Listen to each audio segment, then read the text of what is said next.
Bismillahirrahmanirrahim. Assalamualaikum warahmatullahi wabarakatuh. Perkenalkan terlebih dahulu, nama saya Alegina Fariha dari PBI kelas 6A.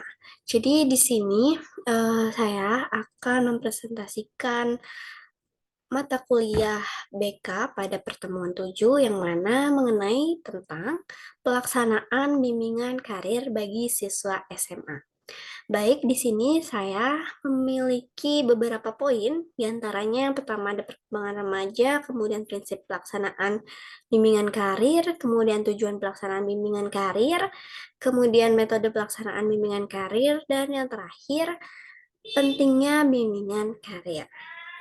Baik, jadi di sini saya pikir mengenai bimbingan karir di sini yaitu telah memasuki fase yang penting bagi beberapa sekolah di SMA, yang mana di sini pada saat remaja atau SMA ini memasuki masa persiapan diri. Nah, dalam perspektif pendidikan di nasional ini, pentingnya bimbingan karir sudah mulai dirasakan oleh beberapa sekolah SMA dengan lahirnya gerakan bimbingan dan konseling di Indonesia pada awal mulanya yaitu pada pertengahan tahun 1950-an. Kemudian di sini secara umum bimbingan karir diartikan sebagai bantuan kepada individu atau si remaja tingkat SMA tersebut untuk menstimulasi atau mendorong dan memberikan kemudahan bagi perkembangan karir dalam kehidupan selanjutnya setelah mereka berpendidikan SMA. Nah, kemudian bantuan tersebut mencakup perencanaan karir, terus dalam pengambilan keputusan, dan penyesuaian pekerjaan. Baik, di sini saya akan menjelaskan poin pertama terlebih dahulu, yaitu tugas dari perkembangan remaja itu sendiri, berkenaan dengan karir tentunya. Nah, kita tahu bahwasanya masa depan harus direncanakan dari sebelum kita akan memilih karir. Nah, di sini menurut Haryadi membagi perkembangan karir pada atau dalam 5 fase. Yang pertama yaitu ada fase pengembangan atau yang disebut growth, yang meliputi masa kecil sampai usia 15 tahun. Dalam fase ini anak mengembangkan bakat-bakatnya, kemudian minat dan kebutuhan, kemudian potensi yang dimilikinya, yang akhirnya bisa dipadukan dalam struktur konsep diri atau self concept strukturnya bisa keluar dari bakat dan minatnya. Kemudian di sini yang kedua fase eksplorasi atau exploration antara umur 16 sampai 24 tahun, di mana saat ini remaja mulai memikirkan beberapa alternatif pekerjaan atau karirnya, tetapi belum dapat mengambil keputusan, yang mana bisa dibilang usia ini adalah usia yang labil, ya, masih coba-coba dan mencari tahu. Kemudian selanjutnya fase pemantapan.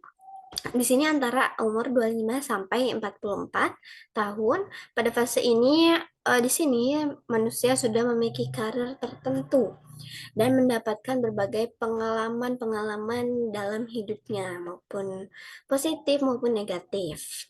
Dengan pengalaman yang diperoleh, ia dapat menentukan apakah terus dengan karir tersebut ataupun berubah pikiran dan mencoba hal yang lain. Kemudian selanjutnya fase pembinaan antara umur 44 sampai 65 tahun. Di sini manusia sudah mantap dengan pekerjaan yang dipilihnya. Kemudian yang terakhir fase kemunduran, yang mana masa sesudah pensiun, ya, biasanya di dalam suatu pekerjaan itu ada tenggat pekerjaannya, yang mana jika udah berusia 50 ke atas itu sudah memasuki masa pensiun. Baik, selanjutnya yaitu di poin kedua yaitu prinsip pelaksanaan bimbingan karir itu sendiri. Oke, baik, yang pertama, setiap siswa diberi kesempatan. Nah, di sini hendaknya seluruh siswa SMA yang ada di suatu sekolah tersebut diberi kesempatan yang sama untuk mengembangkan dirinya dalam pencapaian karir secara tepat. Di sini semua siswa itu memiliki kesempatan dalam menggunakan fasilitas bimbingan karir. Ya, di sini juga guru BK di suatu sekolah tersebut bisa membantunya. Dan selanjutnya, setiap siswa dapat memahami.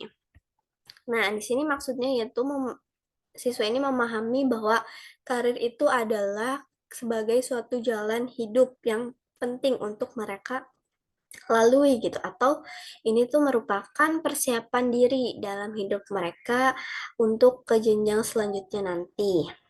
Kemudian karir ini memberikan pemahaman kepada siswanya dalam berkarir bahwa setelah lulus pendidikan mereka membutuhkan suatu tempat untuk mereka bekerja seperti itu. Kemudian selanjutnya siswa dibantu dalam mengembangkannya.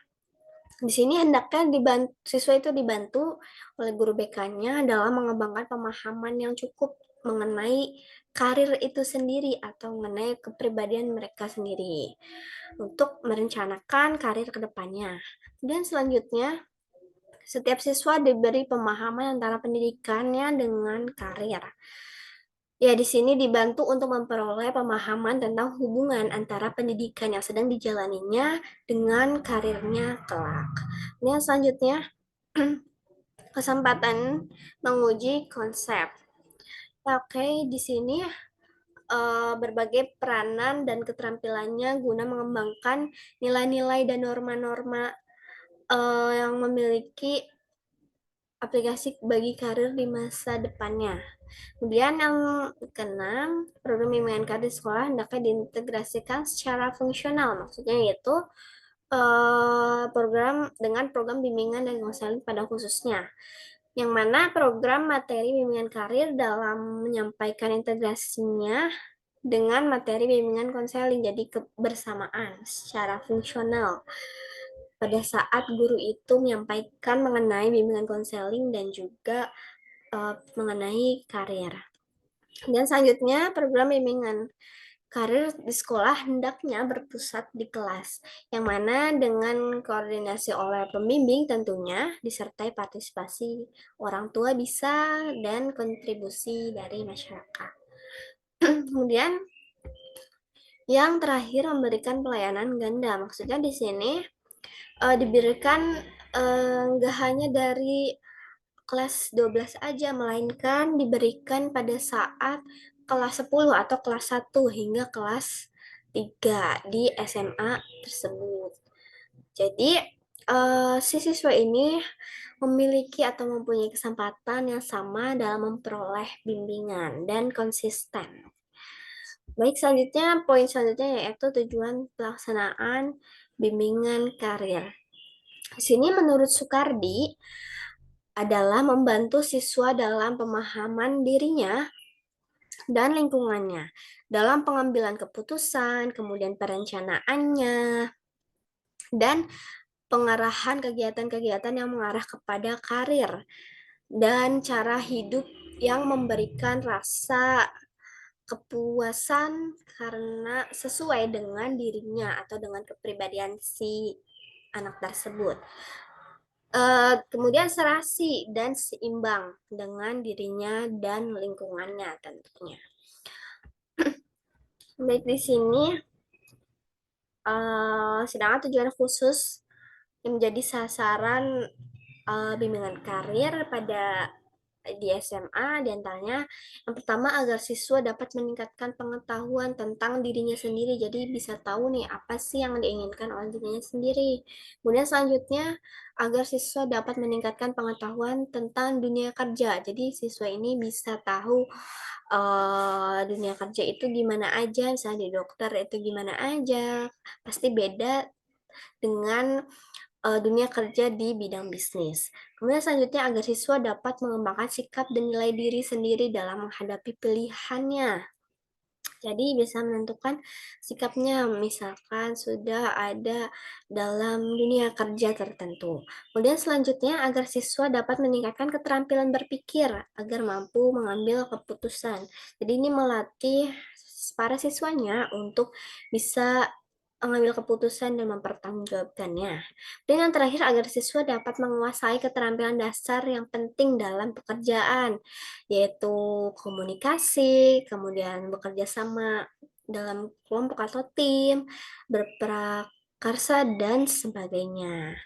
Oke, kemudian kita langsung aja ke poin selanjutnya, yaitu metode pelaksanaan. Di sini, metode pemberian informasi karir dapat ditempuh melalui metode kelompok untuk masalah-masalah yang sifatnya kelompok dan metode individu untuk masalah yang sifatnya pribadi. Namun di sini ada secara umum pelaksanaan bimbingan karir di SMA dapat dilakukan dengan cara berikut. Yang pertama, ceramah dari narasumber. Jadi, dilakukan bersumber dari pembimbing atau konselor atau guru. Kemudian diskusi kelompok, suatu pendekatan yang kegiatannya bersama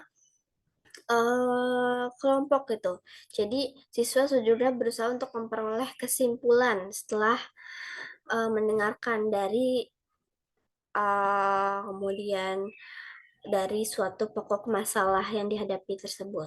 Kemudian pengajaran unit yang mana merupakan teknik dalam membantu siswa untuk memperoleh pemahaman tentang suatu pekerjaan tertentu melalui kerjasama antara pembimbing dan guru bidang studinya. Kemudian sosiodrama, suatu cara untuk memberikan kesempatan pada siswa untuk mendramatisasi sikap, tingkah laku, atau penghayatan seseorang seperti yang dilakukan dalam reaksi sosial, yang terjadi dalam reaksi sosial sehari-hari tentunya. Kemudian selanjutnya karya wisata karir yang diprogramkan oleh sekolah.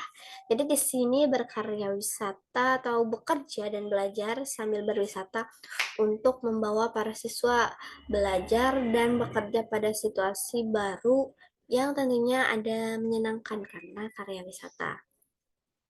Dan yang terakhir hari karir atau career days. Hari-hari tertentu yang dipilih untuk melaksanakan berbagai bentuk kegiatan yang bersangkut paut dengan pengembangan karir itu sendiri. Jadi semua kegiatan bimbingan karir itu pada hari-hari tertentu yang sudah direncanakan oleh suatu sekolahnya. Kemudian, poin yang terakhir, pentingnya pelaksanaan bimbingan karir bagi siswa di sekolah. Jadi di sini kegiatan atau aktivitas bimbingan karir pada sekolah menengah harus bisa mengantar setiap pelajarnya atau siswanya untuk menanggulangi tugas perkembangan menuju perkembangan karirnya dan membimbing pelajar kepada kreasi dan prestasi dari seperangkat pilihan dan rencana yang akan ditetapkannya. Jadi di sini setiap siswa di sekolah itu sampai dengan tingkat kematangan karirnya yang berbeda. Jadi ada yang rutenya lancar atau tidak lancar, yang mana aktivitas bimbingan karir harus memiliki 3 penekanan di sini. Ada mendorong perkembangan karirnya, kemudian menyediakan perlakuan dan membantu penempatan, yang mana ini mengacu kepada perpindahan pelajar ke tingkat pendidikan selanjutnya atau ke kehidupan pekerjaan.